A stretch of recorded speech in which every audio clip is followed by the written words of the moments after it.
Hello everybody, it's Tanya and welcome to today's video. This video is going to be another reading vlog. So these days I feel like I will be doing mostly reading vlogs, so I hope you're okay with that. But yeah, this video is another reading vlog and it's actually a beginning of a mini-series which I came up with. So recently, I was thinking to myself, I wonder how many surviving ancient Greek tragedies are there. I looked it up on the internet. Turns out they are not that many. There is only 3 kind of main surviving ancient Greek dramatists who wrote tragedies. I'm talking about tragedies now, not about comedies, so just tragedies. So 3 main surviving writers who wrote tragedy, and those are Aeschylus, Sophocles and Euripides. Aeschylus and Sophocles, the two of them, like each of them, has approximately kind of 7, 8 maybe plays each. Euripides has the biggest amount, but even with that, like altogether these plays actually are not that many. So what I thought to myself is it actually would be a very tangible and a realistic goal to set for myself, to decide and read all surviving ancient Greek tragedies. So that's what I'm gonna do in this mini-series. And this first video is going to be my reading vlog for the earliest of them, Aeschylus and all of his tragedies. So I have 2 books here. The first book, this one, it has 4 of his kind of separate plays. It has the Persians, 7 Against Thebes, the Suppliants and Prometheus Bound. And this second book has the Oresteia trilogy. I think that Aeschylus is considered the father of European tragedy, so I am excited to get myself introduced with the father, and then later on I will follow on, not his sons, they're his followers, right? I will continue with his followers, with Sophocles and Euripides. I already have Sophocles's place. Euripides is still not with me. Euripides is waiting for his turn, but eventually he will be, and I will continue reading him.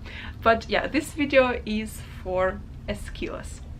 I'm super excited. I hope you will enjoy this series and you will enjoy this particular vlog. So yeah, I hope you will enjoy the vlog and let's start reading.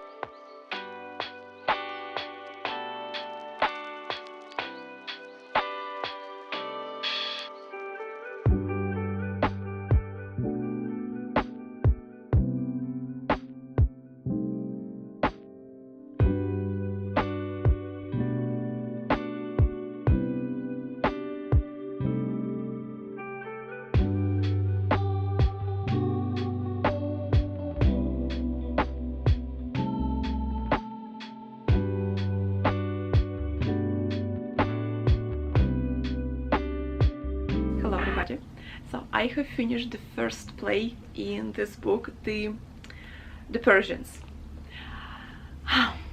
It wasn't what I expected, to be honest, but not in the bad sense of this word. Just it was something different from my experience and from my expectations, like I said. I think I've only read one ancient play before. I read Lysistrata last year, and it was very different. Well, obviously it's a comedy and this play is a tragedy, so of course they would be different. But what I didn't expect how little action would be here. I couldn't find like a traditional, maybe it's just me, but I couldn't find the traditional kind of model of storytelling, you know, with just this beginning, culmination, and then like the ending, like this triangle model. I kind of didn't notice it. To me it was something different. So this play is about the destruction of the Persian troops in a battle. The battle is not named here, but the author of the introduction suggests that it's the Battle of Salamis, which happened in 480 BC. It's the battle between the Greek troops and the Persian troops. Why he suggests it? It's because in this play, Xerxes, so the king, the Persian king, was present in this battle. Like, he didn't participate, but he was like present, commanding it. And the only battle that Xerxes was actually present was the Battle of Salamis. And so that's why the author suggests that probably this battle is described in this play. And Aeschylus, I, by the way, realized that in the first clip I called him Aeschylus, but he's actually Aeschylus. Didn't know that. Okay, so now I know. He is Aeschylus. And he actually participated. He participated in 2 battles against the Persians. He participated in the Battle of Marathon, the famous one with Darius. And the second one, actually in the Battle of Marathon, his brother died, but he survived. And so this was one more battle that he was a participant of. And that's what makes this play so interesting, is that it's an actual account, like historical account of a person who was there, who was participating in the battle, and he was writing this play for people who also participated in it. And it's not the first play in history which didn't take as its core any like mythological motive, that like took as its core a actual historical event. It's not the first one. There was another. What was the name of that? I forgot the name of the predecessor of Aeschylus. It was Phrynichus. I might mispronounce his name. Phrynichus. Phrynichus also actually described the same battle in his collection of plays before, but none of his plays survived to our day. And actually Aeschylus in this drama, he starts his drama quoting I forgot his name again. Phrynichus. Quoting Phrynichus. And again, the author of the introduction suggests that probably he wanted to position himself as kind of following into Phrynichus's footsteps. So that's why he quoted him, and by that time probably Phrynichus was already dead. So that's interesting. Aeschylus was also an innovator in this drama sphere, because he introduced more actors into the stage, because initially it all started with a chorus and just one actor, and then he introduced the second actor, and later on there will be even 3 actors. So he was an innovator. That's also what I've learned. And one more thing that I've learned is that actually all of these plays in this collection, and like all plays, they are actually parts of tetralogies of plays. They are not separate works, they're not separate tragedies. He wrote these plays for the competition, for the dramatic competition, which was called City Dionysia. All the participants had to submit 4 plays for this competition. The first 3 plays in the tetralogy were tragedies, and the last play in the tetralogy was a satirical play. This particular play, The Persians, is supposedly, they don't really know, but supposedly it's a second play. Second play in a 4-play production that won first prize. Oh yeah, that was actually the first time he won in the City Dionysia, because he participated, I think 13 years earlier was his first time, and he lost. He lost to Phrynichus, and there were some other competitors. So he lost, and he won with the Persians. So that's actually really interesting. I am learning a lot. Through the introductions as well. This edition contains introductions, not only like one main first introduction to like Aeschylus, who he is and where he comes from, but actually every play has an introduction. So for example, he explains the history of the play and its place among other dramatic writers and tragedy writers, and you know, the history that he won the first time with this play. And yeah, so actually it gives you a lot of interesting information on the author and on the work itself. So I would, if you want to read Aeschylus, I would suggest this edition. I'm enjoying it. It's really helpful, and there's a lot of interesting comments and notes. So yeah, I'm really enjoying my experience now, even though it wasn't what I expected, but it was fun. And now I'm going to continue with 7 Against Thieves. I will be back with you after I read 7 Against Thieves.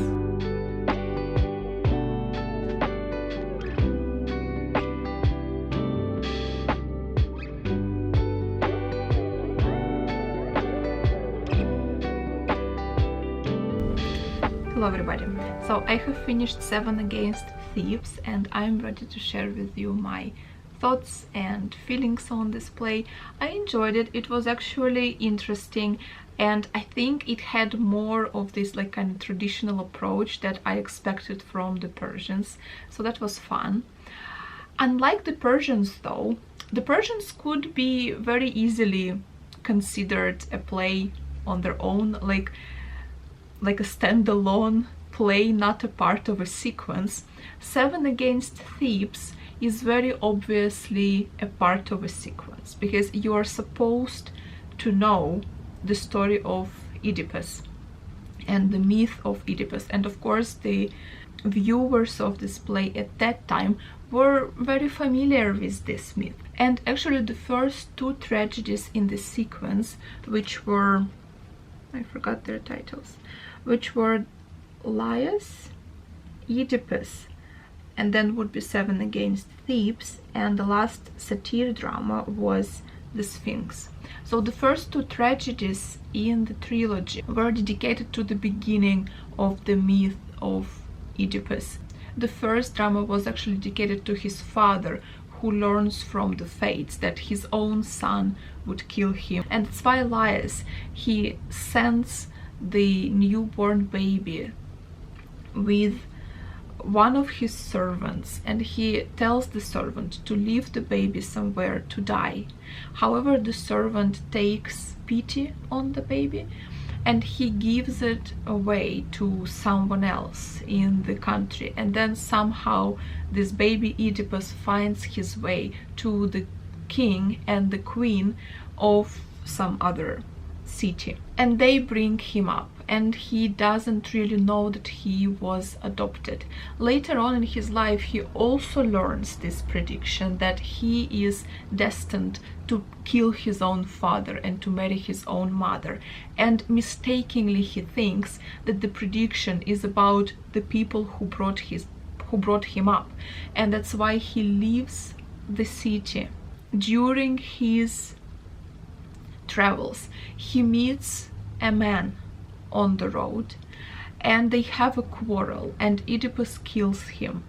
Then he comes to the city of his biological father, discovers that the king is dead, and then the king was killed.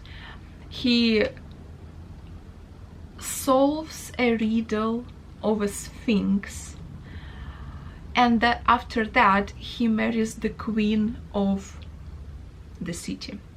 And then eventually the queen learns that she married her son, and she commits suicide.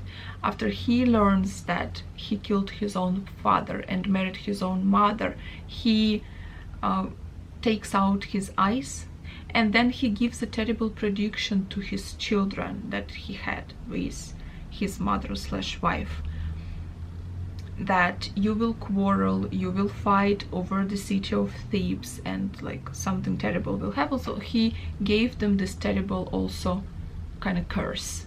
And so these 7 Against Thebes is the final episode of the story, showing his 2 sons fighting over the city of Thebes.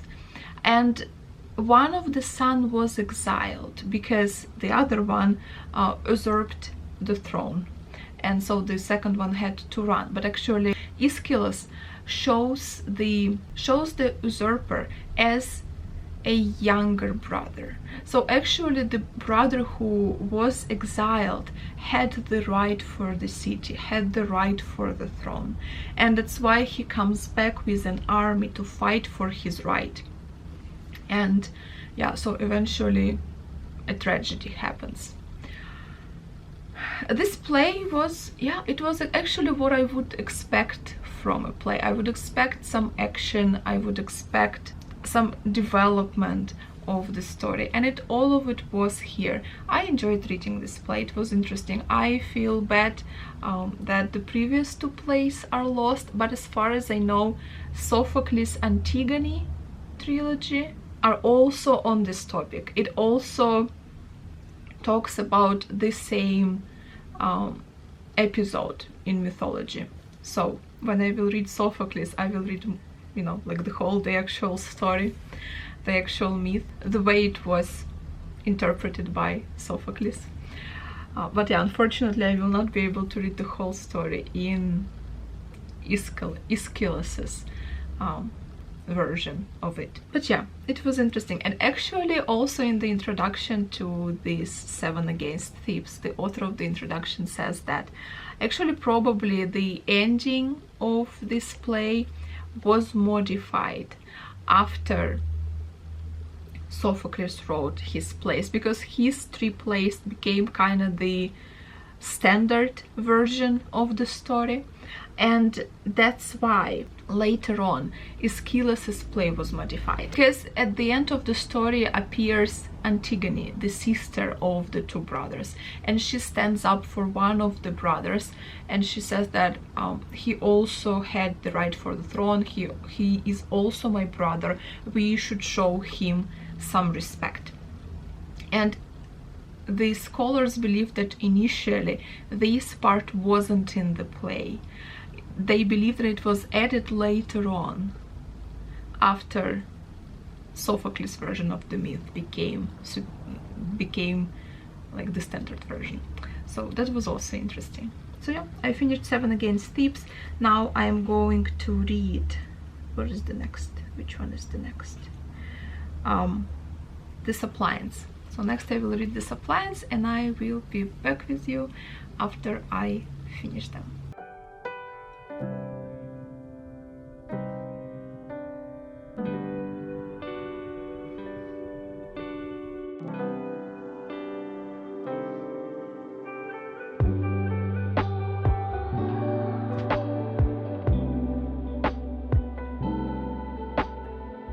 Hello everybody. So it's already the next day, and I have finished reading the Suppliants, the 3rd play in this collection. I really enjoyed it. It was very interesting to read, but again, just like with the previous play, it's very obvious and very clear that this play is a part of a sequence, and unfortunately it's very obvious that you are not given the whole story here.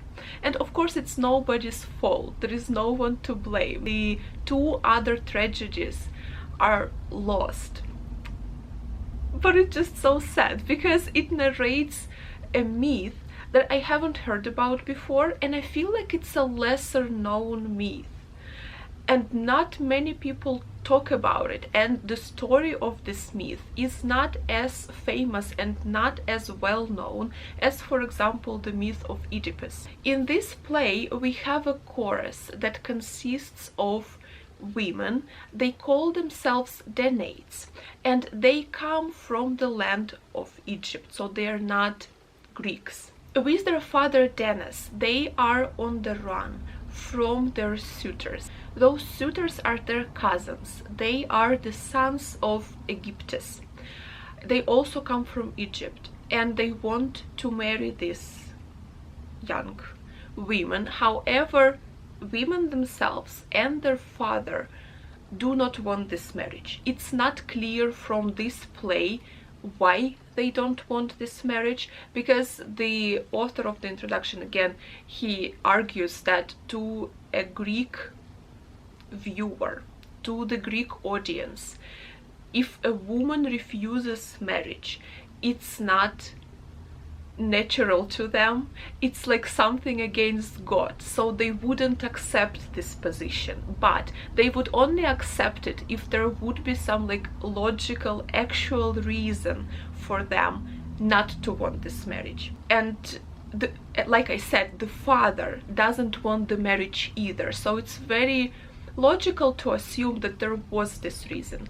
And again, when the author speaks about probable plots of other plays that are lost, he suggests that probably this play Suppliants is the second play in the sequence, and in the first play, which was called The Egyptians, there must have been the reason explained for them not to want to get married.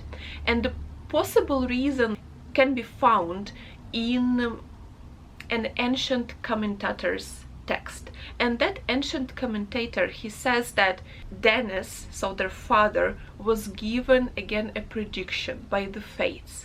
And the prediction said that he would be killed by his son-in-law. And that's why he doesn't want his daughters to get married, because he doesn't want to get killed by his son-in-law. That's why they're now on the run from Egypt. And because according to them, according to their family legend, they come from Zeus himself and from a mortal woman. So like their family comes from Zeus. And that's why they run to Greece. And they come across this one city, Greek city, and they ask for protection in this city. The ruler of this city at first, he feels sorry for them, but he says that I cannot give you this protection unless people of the city vote for it, unless they agree. And actually this place is very interesting, because this very place where he talks about people of the city voting is probably the first time, like the first written mentioning of the word democracy. As the writer of this introduction says in the notes to his introduction, he says that there were two words for people and voting, and so two of these words together would be demos, kratos, so democracy. So that's interesting, the first ever mentioning of variant of the word democracy. That's fun. And actually the women, the Danates, at first they don't really understand what he is talking about, because they're like, but you are the ruler of the city, people are you. Whatever decision you make will be the decision. And he's like, no, actually that's not quite it. We still have to vote. I cannot make this decision. So it's interesting how they at first don't really understand him, and later on he goes and talks to the people of the city and stuff like that. So it's a very interesting play, and I would love to read the whole story of it. I wonder if someone else, like Sophocles or Euripides, do they have variant of this myth like it was with the myth of Oedipus? We will know. When I read their plays, we will know. But I really hope that there is, because this would be a very interesting myth to read. So yeah, really interesting. It was very fascinating, yeah. And the fact that the Danates come from Egypt and not from ancient Greece. And there is a lot of talk about how ancient Greeks would treat foreigners, how they would treat these barbarians, right? Because they don't speak the language and stuff like that. And it's interesting. So apparently they were very hostile, actually. They would be very hostile, because the Danates and their father, they're afraid to enter the city. And before they enter it, they tell to the ruler of the city that give us soldiers, give us people, so nobody would kill us. So apparently Greeks were very unwelcoming towards foreigners. That's interesting. You see, like when you read this plays, you get a glimpse into this ancient life and into this ancient behavior, and it's so fascinating. It's so interesting. So yeah, I'm really glad I started this project, finished the Suppliants, and now I'm going to read the last play in this collection, which is Prometheus Bound. So I will be back with you after I finish Prometheus.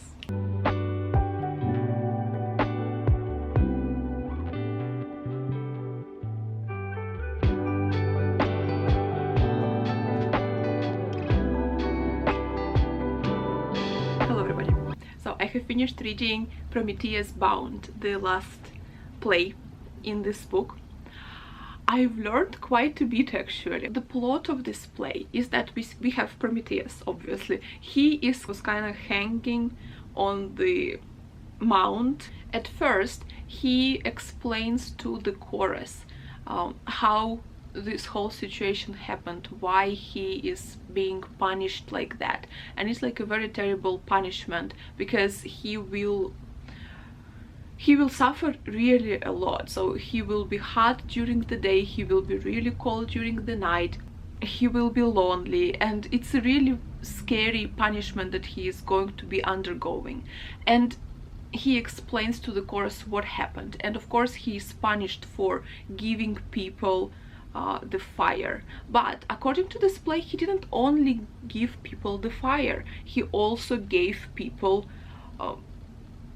pretty much the whole civilization, as far as I understood. He taught them how to build houses while people were living in the caves. He taught them how to grow crops. He taught them how to make medicine against their diseases. So he gave them a lot of things according to this play, not just the fire.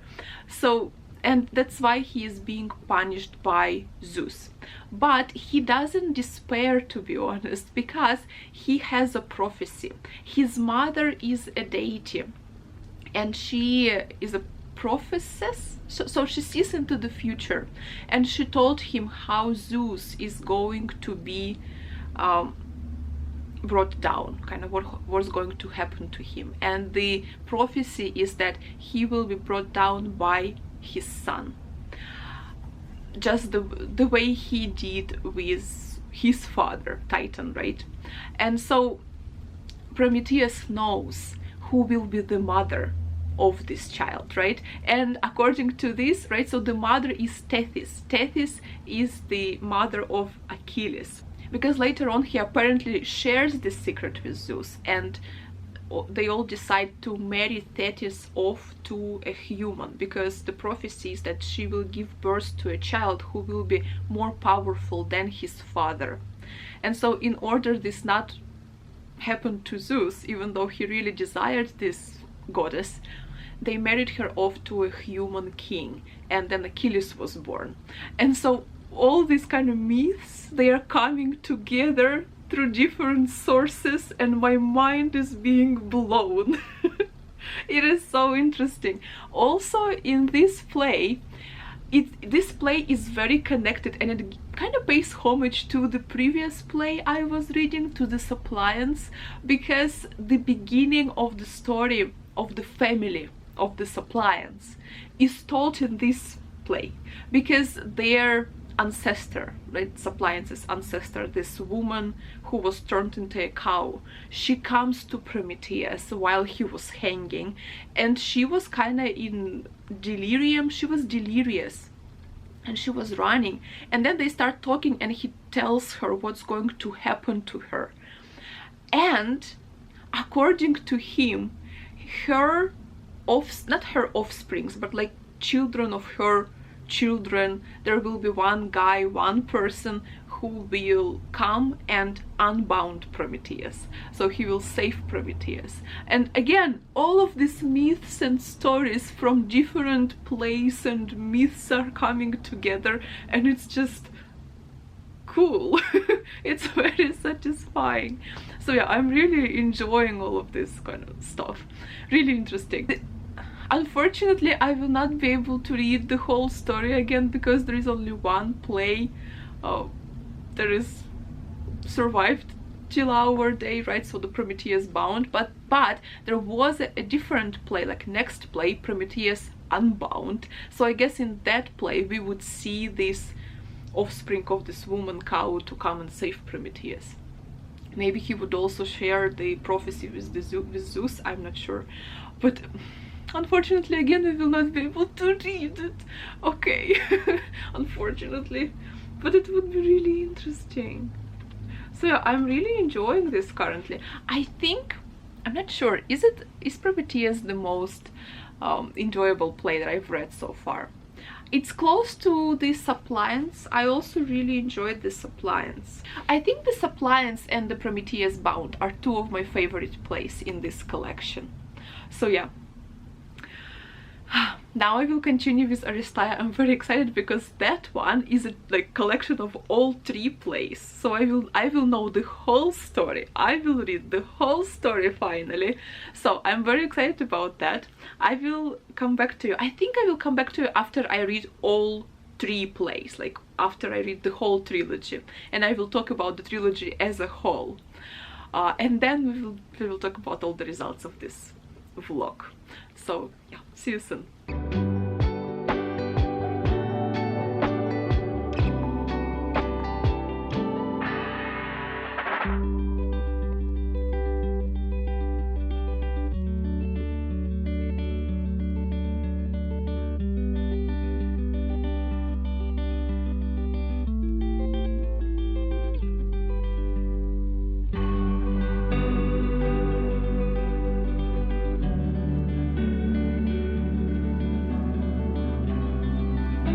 Hello everybody, so I have finally finished reading the Oresteia trilogy, the last collection of Aeschylus's plays, and I'm happy to report that I quite enjoyed it. I found it really interesting. So what this trilogy has to do with, I'm sure you know, but for those of you who don't know, we will start with the prehistory, so with the events that happened before the Oresteia trilogy takes place.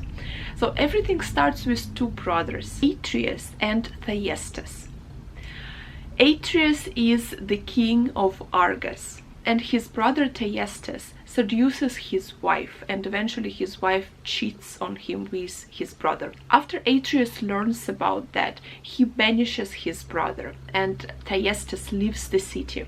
Some time passes and he receives an invitation from his brother again to come back to the city, and he thinks that probably his brother has forgiven him, but it's not the case, unfortunately. He arrives into the city and a big dinner is organized for him. So he eats delicious food, he watches all the entertainment, and he enjoys himself.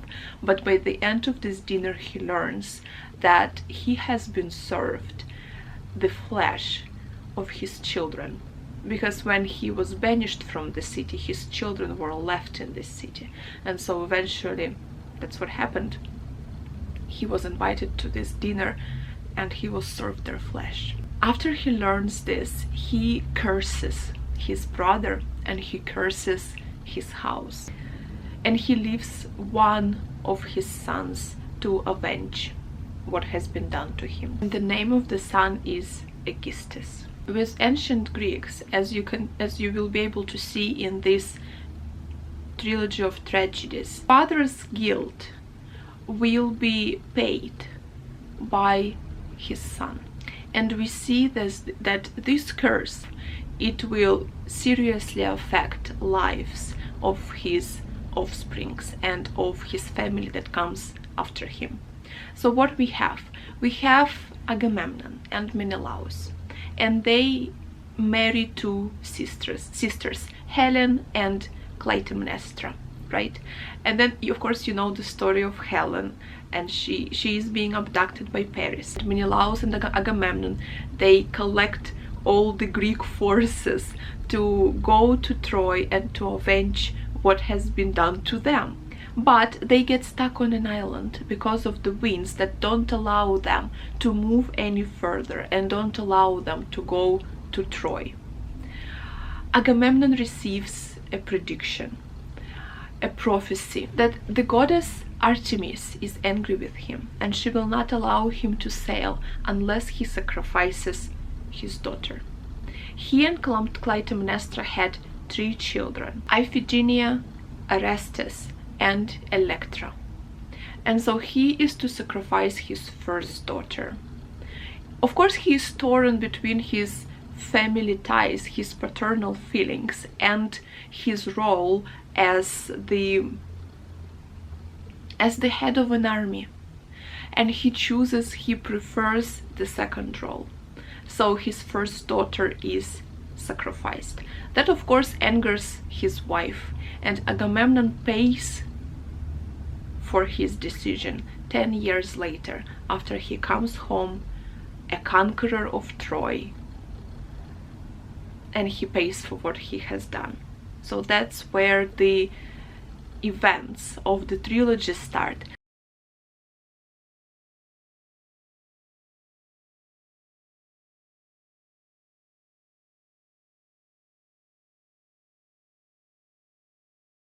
The events of the trilogy start with Agamemnon returning back home, a victor, a conqueror, proud, happy that he has accomplished what he had set to accomplish.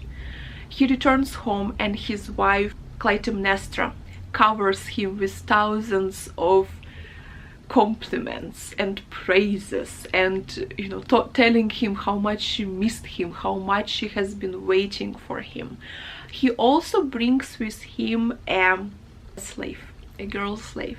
She is a Trojan princess, Cassandra, and it's the princess who predicted the fall of Troy, and it's the princess who has the power of prophecy but cannot convince anybody of her prophecy, that her prophecy is true.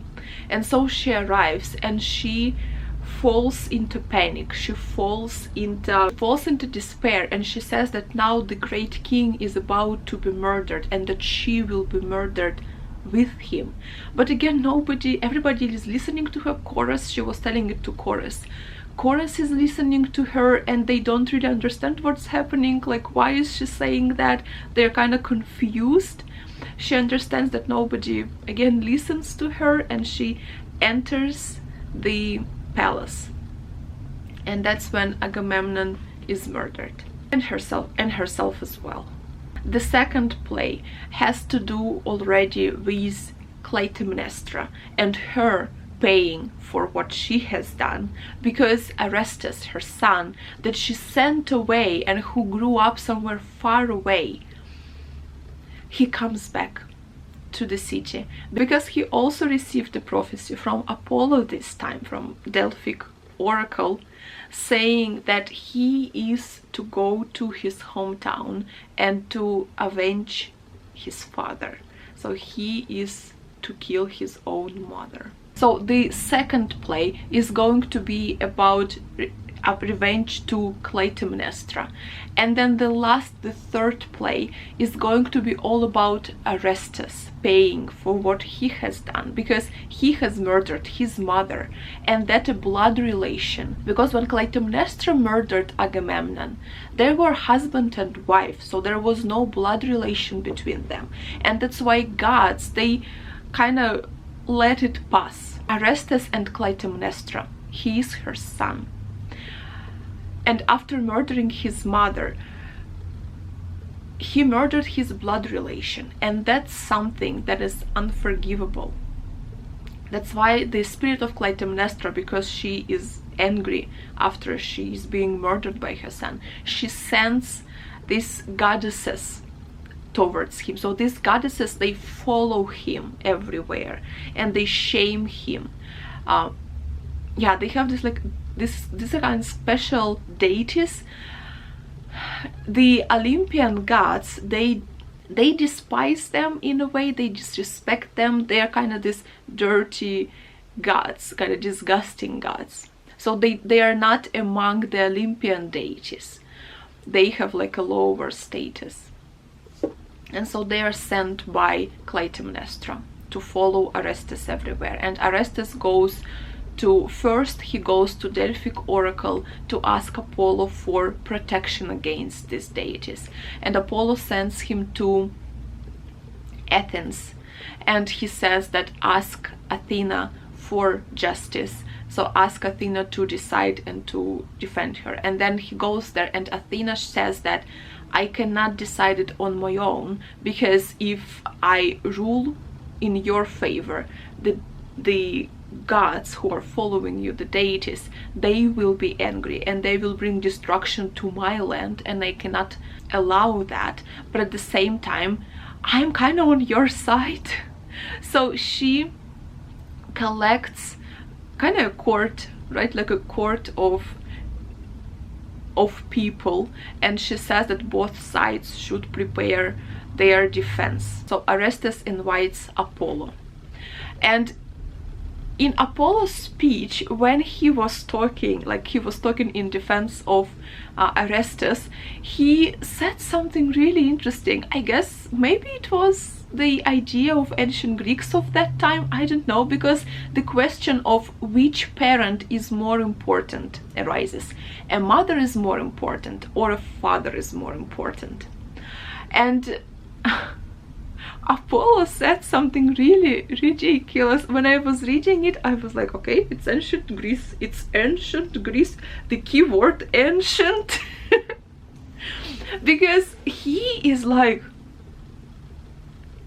mother is really not important, mother is just an incubator for the father's seed, and a father could have had a baby on his own without a mother if he wanted to.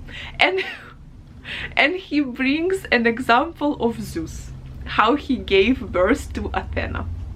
And I'm like, Apollo, logic. Logic. He gives an example of a deity and not of a person, and currently it's just ridiculous what he said. And I was like, Apollo, I don't know, it just really made me, I don't know, I shuddered at that moment. But yeah, interesting, like what they were thinking at that time. But luckily Apollo receives only half of the votes. So half of the votes vote in favor of Orestes, and half of the votes vote against Orestes. And it was really interesting to see how this whole story of revenge and retaliation is spanning across these few generations. It was really fascinating to see. Granted that events are moving really quite quickly, to be honest, in all of this place. Like, I didn't expect them to move so quickly, but at the same time, well, of course, it's a play, right? It's not a novel, so you would expect that everything would go quite quickly.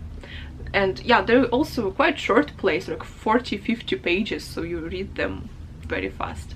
So yeah, I have really enjoyed this experience. And then later I read in introduction from this book, from Norton edition, that Oresteia was considered, like, by the amount of quotes that we find in different sources, you can tell that even in ancient times, Oresteia was considered Aeschylus's best collection of plays.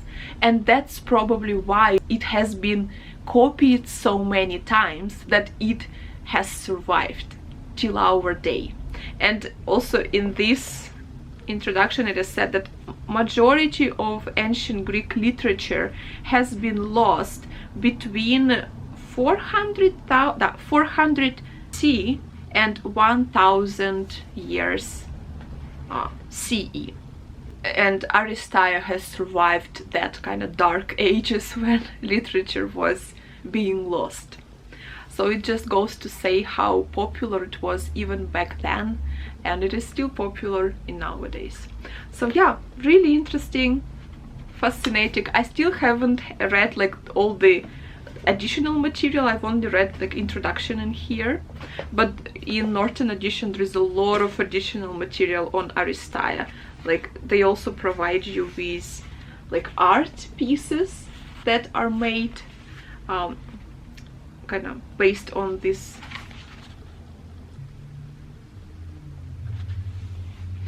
that were made based on this trilogy. And they also provide you with like different critical articles here on the back by different scholars. So yeah, I still haven't read that. Eventually I will, but yeah, I have finished the trilogy, really enjoyed it. And yeah, so now finally I have read Aeschylus's plays that have survived to our days. Let me know in the comments if you have read any of these, which ones are your favorite, and I am going to start reading Sophocles. So I already have his collection of plays. So this one has Electra. Okay. The first book contains women of Tragedies, Ajax, Electra, and Philoctetes, I guess. And then the last, this collection has the rest of his plays, which are Antigone, Oedipus the King, Oedipus et Colonus, and that's it. And then the rest are like notes on the text of Sophocles and different additional materials. So great! So yes, I'm going to start reading Sophocles, super excited about that. Maybe I will go like again from his earlier plays to his later plays. I will need to kind of see which ones are earlier, which ones are later, and I will see you in my next video. Maybe it will not be in the next video, but I will see you soon, and I will talk about Sophocles and his plays. I hope you are enjoying this format. I hope you will like it. And yeah, thank you so much for watching. Let me know which Aeschylus's plays you like the most. And for now, I hope you are having a very good day. I hope you are staying safe. I also hope that you are reading good books and enjoying them.